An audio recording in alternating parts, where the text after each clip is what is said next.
Keaslian ijazah Presiden Joko Widodo makin lama makin ruwet. Awalnya cuma soal ijazah kuliahnya di Universitas Gadjah Mada, UGM. Tapi sekarang muncul masalah baru. Ijazah SMA-nya juga dipertanyakan. Banyak pihak mulai buka suara. Salah satunya adalah Dr. Tifa, seorang pegiat media sosial yang sudah lama mencermati kasus ini. Menurutnya, justru ijazah SMA Jokowi lebih janggal dan kompleks dibanding ijazah kuliahnya. Jokowi mengaku pernah sekolah di SMA Negeri 6 Surakarta dari tahun 1977 sampai 1980. Tapi ada satu masalah besar. Sekolah itu baru resmi berdiri pada tahun 1985. Jadi gimana ceritanya seseorang bisa sekolah di tempat yang bahkan belum ada?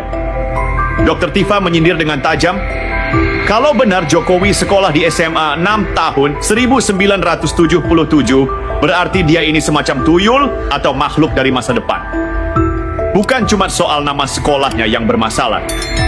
Menurut penelusuran, sebelum menjadi SMA 6, nama sekolah tersebut adalah SMPP 40 Surakarta, yaitu Sekolah Menengah Pembangunan Persiapan. Sebuah sekolah eksperimen pemerintah dengan sistem pendidikan yang berbeda. Durasi belajarnya 4 tahun, bukan 3 tahun seperti SMA biasa. Nah, kalau Jokowi memang masuk SMPP 40 di tahun 1977, seharusnya dia baru lulus di tahun 1981. Tapi ijazahnya tertulis lulus tahun 1980. Lagi-lagi ada ketidaksesuaian yang sulit dijelaskan. Logika waktu jadi kunci di sini. Kalau Jokowi benar masuk SMPP tahun 1977 dan lulus tahun 1981, maka dia baru bisa masuk UGM pada angkatan 1981. Tapi yang kita dengar, Jokowi masuk UGM tahun 1980. Pertanyaannya, apakah dia kuliah sebelum lulus SMA? Atau ada skenario lain yang disembunyikan? Kalau kita bicara soal rakyat biasa, ijazah semacam ini pasti udah ditolak mentah-mentah dari awal. Tapi karena ini soal presiden, semua orang tiba-tiba jadi maklum dan pura-pura nggak lihat kejanggalannya. Padahal, kalau akar masalah ini dibiarkan, kita sedang bicara tentang legitimasi kekuasaan yang dibangun di atas dokumen yang meragukan.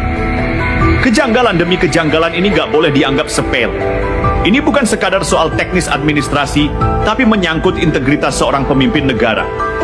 Kalau dari awal saja sudah ada kebohongan atau manipulasi, maka segala keputusan dan kebijakan yang ia buat pun layak diragukan moral dan keabsahannya.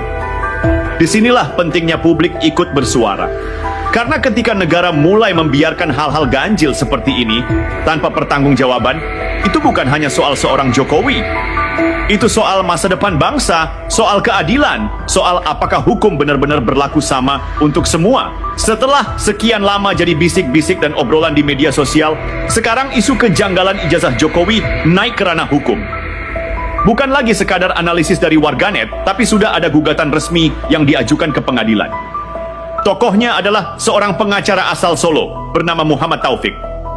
Ia bersama timnya menamakan diri Tipu UGM, singkatan yang tajam dan satiris. Tim Penggugat Bukti. Ijazah asli Jokowi usaha gak punya malu. Taufik dengan tegas mengatakan bahwa ijazah SMA Jokowi tidak bisa dipertanggungjawabkan secara fakta. Ia menyebut bahwa klaim Jokowi sebagai lulusan SMA Negeri 6 Surakarta jelas mustahil, karena sekolah itu belum berdiri di tahun 1977 sampai 1980, periode yang diklaim Jokowi sebagai masa sekolahnya. Lebih jauh lagi, Taufik juga mengklaim punya bukti dari salah satu teman satu angkatan Jokowi yang menyatakan bahwa mereka dulu bukan bersekolah di SMA 6, melainkan di SMPP 40 Surakarta. Dan ini yang menarik. Kalau memang dulu Jokowi bersekolah di SMPP 40, lalu kenapa ijazahnya tertulis dari SMA Negeri 6? Sekolah itu bahkan baru berganti nama jadi SMA Negeri 6 di tahun 1985. 5 tahun setelah Jokowi lulus. Jelas sekali, ada ketidaksesuaian antara waktu, nama institusi, dan isi ijazah. Dalam dunia hukum, ini bukan cuma aneh, tapi bisa masuk kategori pemalsuan dokumen.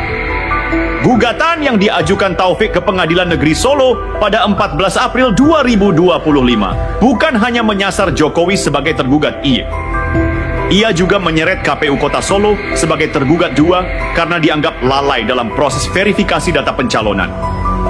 Lalu ada SMA Negeri 6 Surakarta sebagai tergugat 3 karena terus-menerus mengklaim Jokowi sebagai alumnus mereka.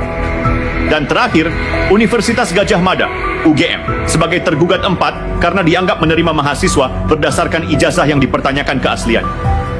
Langkah ini jelas berani. Menggugat seorang presiden plus institusi besar seperti KPU dan UGM bukan hal kecil. Tapi justru karena ini menyangkut jabatan publik tertinggi di negeri ini, maka akuntabilitas harus lebih tinggi dari siapapun. Rakyat berhak tahu apakah pemimpin mereka sampai di kursi kekuasaan dengan proses yang jujur atau penuh manipulasi. Selama ini, setiap kali publik menyinggung soal ijazah Jokowi, jawabannya selalu normatif. Sudah diklarifikasi, sudah diverifikasi KPU, atau sudah dijelaskan oleh UGM. Tapi tidak ada yang benar-benar membuka dokumen otentik, memperlihatkan arsip, atau membiarkan investigasi independen berjalan. Semua dikunci rapi di balik simbol-simbol institusi besar.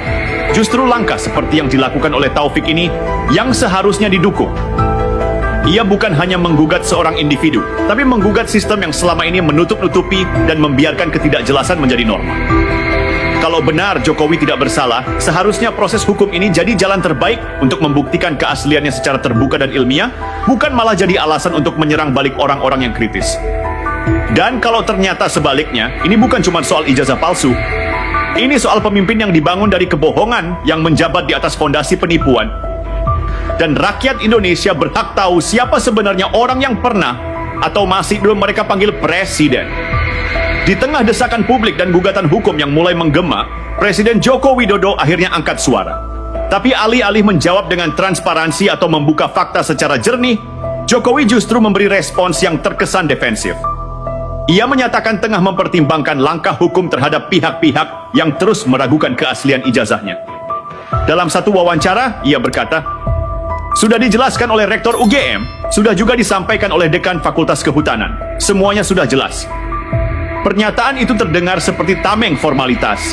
Ia tidak menyebut bukti apa yang dibuka atau dokumen apa yang sudah disampaikan. Yang ada hanyalah pengulangan pernyataan-pernyataan dari institusi yang ironisnya dalam kasus ini juga ikut digugat.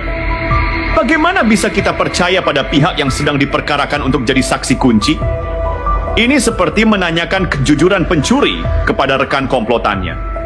Dan langkah Jokowi yang ingin menyeret pengkritik ke jalur hukum justru makin memperkuat asumsi bahwa ada sesuatu yang ditutup-tutupi. Sebab kalau memang ijazah itu asli, seharusnya tidak perlu takut terhadap gugatan. Tinggal buka arsip resmi, tunjukkan bukti fisik, beri ruang pada proses hukum yang transparan. Tapi yang terjadi malah sebaliknya. Ancaman balik, pernyataan normatif, dan pembungkaman suara-suara kritis. Padahal, seorang presiden adalah pejabat publik. Segala data dan dokumen yang menjadi syarat pencalonannya adalah hak publik untuk mengakses dan mengkritisi. Termasuk soal ijazah. Terlebih lagi, ini bukan sekadar ijazah tokoh biasa. Ini dokumen yang menjadi dasar sah tidaknya Jokowi mencalonkan diri sebagai kepala negara. Kalau itu palsu atau direkayasa, maka seluruh perjalanan politiknya cacat secara hukum dan moral. Ironisnya, yang membela Jokowi justru lebih sering menggunakan pendekatan emosional, bukan data. Masa sih seorang presiden bisa palsukan ijazah? Atau dia kan sudah memimpin 2 periode, berarti rakyat percaya.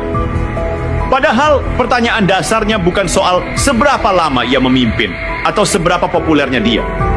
Tapi apakah dia lolos lewat prosedur yang sah atau tidak?